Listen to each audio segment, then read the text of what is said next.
Hai semuanya, perkenalkan nama kakak Nur Ramadhani dan biasa dipanggil Nurma. Nah, di sini kakak perwakilan dari tim KKN kelompok 103 dari Institut Teknologi Sumatera. Dan kali ini kakak ingin mengajak kalian untuk belajar mengenai tekanan hidrostatis. Jadi intinya kita akan belajar fluida statis dan itu sebenarnya banyak banget, ada tekanan hidrostatis, ada hukum Pascal, ada hukum Archimedes. Nah, sekarang kakak mau jelasin mulai dari tekanan hidrostatis terlebih dahulu. Nah, jadi tekanan hidrostatis adalah tekanan yang dialami benda saat di dalam air. Jadi, kalau dia berada di dalam air dengan kedalaman tertentu, maka dia akan mengalami yang namanya tekanan hidrostatis. Nah, lambang dari tekanan hidrostatis itu adalah pH, di mana P-nya itu tekanan dan H-nya itu hidrostatis. Rumusnya adalah P0 ditambah rho dikali G dikali H. Jadi P0-nya itu adalah tekanan udara di permukaan. Kalau di soalnya dikasih tahu, berarti kita harus masukin tuh P0-nya berapa. Tapi kalau misalkan nggak dikasih tahu, kita anggap aja bahwa P0-nya itu adalah 0. Kemudian rho. Rho adalah massa jenis dari fluida. Jadi bukan massa jenis bendanya, tapi massa jenis dari fluida kemudian dikali dengan gravitasi. Gravitasi itu biasanya 98 atau 10 meter per sekon kuadrat. Dan dikali dengan H.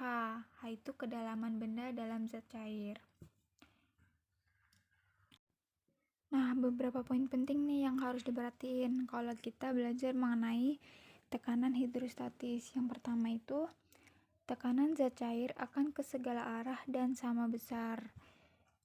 Jadi misalkan nih, bendanya tuh di tengah. Nah, itu tuh akan diterusin ke atas, ke bawah, pokoknya ke segala arah dan itu tuh sama besar. Gitu. Kemudian, semakin dalam letak benda dari permukaan zat cair, tekanannya semakin besar. Nah, ini nih berhubungan sama rumusnya tadi. Kalau kedalamannya semakin besar, maka tekanan hidrostatis atau pH-nya itu akan semakin besar pula. Nah, kemudian yang terakhir nih, tiap benda yang kedalamannya sama, tekanan hidrostatiknya sama besar. Nah, jadi misalnya nih, di dalam air laut ada besi di kedalaman 1 meter dan ada kayu dan kemudian ada kayu juga di kedalaman 1 meter. Nah, ini kan bendanya beda ya, satunya besi, satunya kayu. Tapi keduanya itu memiliki kedalaman yang sama, yaitu 1 meter. Nah, berarti tekanan hidrostatik yang dialami benda tersebut pasti sama juga gitu. Nah, supaya jelas, langsung aja kita ke contoh soal yang pertama. Jadi soal yang pertama itu adalah sebuah tabung mampu menampung air hingga ketinggian 5 meter. Nah, ini ketinggiannya nih kalau misalkan diisi air penuh, itu tuh 5 meter gitu ya kan. Nah, jika massa jenis air 1000 kg per meter kubik dan gravitasinya 10 meter per sekon kuadrat, tentukan besarnya tekanan hidrostatis pada suatu titik yang berada 2 meter dari dasar tabung. Nah, jadi ini ada benda, misalnya sebuah titik pada jarak 2 meter dari dasar tabung. Nah, sekarang kita tulis dulu nih informasi yang udah kita dapat dari soal ini. Bahwa massa jenis air ya, itu 1000 kg per meter kubik. Nah, kemudian gravitasinya itu 10 meter per sekon kuadrat. Sedangkan H kedalamannya itu berarti kedalaman bendanya ya. Nah, jangan sampai kebalik nih, kan diketahui 2 meter dari dasar tabung, ya kan? Nih. Padahal kedalamannya itu pasti pasti nih ya, pasti dihitung dari permukaan. Berarti kedalamannya itu mesti dikurangin dulu. Kita hitung dulu dari mana? Dari tinggi si bak ini, si tabung ini. Kan tingginya 5 meter, ya kan? Nah, kemudian jaraknya itu dari dasar titik itu 2 meter. Jadi 5 dikurang 2 itu sama dengan 3. Jadi itunya hanya kedalamannya itu 3 meter. Udah tinggal masukin ke rumus. P-nya itu pH ya, maksudnya ini pH sama dengan rho dikali G dikali H sama dengan 1000 dikali 10 dikali 3.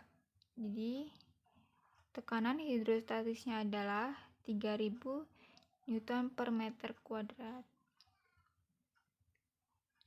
Next, soal selanjutnya. Nah, contoh yang kedua itu tentang soal SBMPTN. Nah, ini bakal sering banget kalian ketemuin pipa U kayak gini. Jadi di sini ada air dan parafin diisikan dalam sebuah pipa U seperti ditunjukkan pada gambar. Jika massa jenis 1000 kg per meter kubik, maka massa jenis parafin dalam kilogram meter kubik adalah. Nah, yang pertama kita pastikan dulu kita udah buat garis sama kiri dan kanan nih, garis horizontal untuk memotong kiri dan kanannya itu. Bisa kita lihat ya, yang 8 cm ini diukur dari garis putus-putus ini ya kan, dari permukaan ke garis putus-putus. Dan yang parafin juga sama, yang 10 meter ini, 10 cm. Ini dari permukaan sampai garis putus-putus juga, ya kan. Nah, jadi kalau udah seimbang, kita bisa tentuin nih. Tadi kan di slide 4 kakak udah bilang bahwa tekanan hidrostatik di kedalaman yang sama pasti sama. Jadi tekanan hidrostatik di A di sebelah kiri ini pasti sama dengan tekanan hidrostatik yang di B yang di sebelah kanan. Dari garis-garis putus ini ke bawah ini sama ya kan.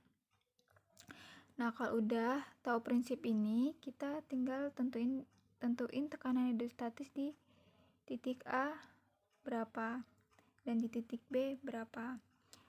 Kita udah tahu ya, titik A itu massa jenisnya air dan di titik B itu massa jenisnya parafin. Kita masukin nih langsung ke rumus. P0-nya tidak diketahui, jadi kita tulis 0 ya kan, ditambah rho-nya air, massa jenisnya air itu 1000 dikali gravitasinya 10 dikali kedalaman airnya itu kan 8. Kita masukin 8 itu sama dengan 80.000 Pascal. Kemudian kita masukin lagi yang untuk di titik B itu sama dengan P0 itu kita kosongkan karena tidak diketahui dalam soal, ditambah massa jenis parafinnya kan yang kita cari, jadi kita bakalan cari dikali gravitasi 10 dikali kedalaman parafin itu 10 cm, kita masukin sama dengan 100 rho parafin atau massa jenis parafin. Maka yang di awal udah dibilangin, tekanan hidrostatis di A dengan tekanan hidrostatis di B itu sama.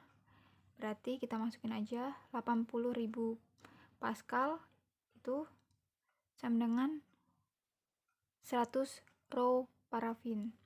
Kita bagi ya kan, untuk nyari massa parafinnya 80.000 dibagi 100 itu sama dengan 800 kg meter kubik. Jadi itu massa jenis parafinnya. Ada di soal dan jawabannya C. Dan ini soal ketiga, yaitu soal terakhir. Nah, di sini ada bak dan diketahui gravitasinya 10 meter per sekon kuadrat, dan ikan itu dari dasar bak itu 4 cm dan dari keseluruhan itu 14 cm. Jadi kita tulis dulu nih yang diketahui di dalam soal itu apa aja. Jadi diketahui rho-nya, massa jenis airnya itu 1000 kg per meter kubik, gravitasinya 10, ketinggiannya kan keseluruhannya 14 cm. Nah, kalau kita mau ngitung titiknya, itu kan dari atas ke bawah. Jadi 14 dikurang 4 itu sama dengan 10 cm. Nah, kita ubah dulu jadi meter karena kita menggunakan meter ya kan. Nah, habis itu kita masukin rumusnya. pH sama dengan P0 ditambah rho dikali G dikali H.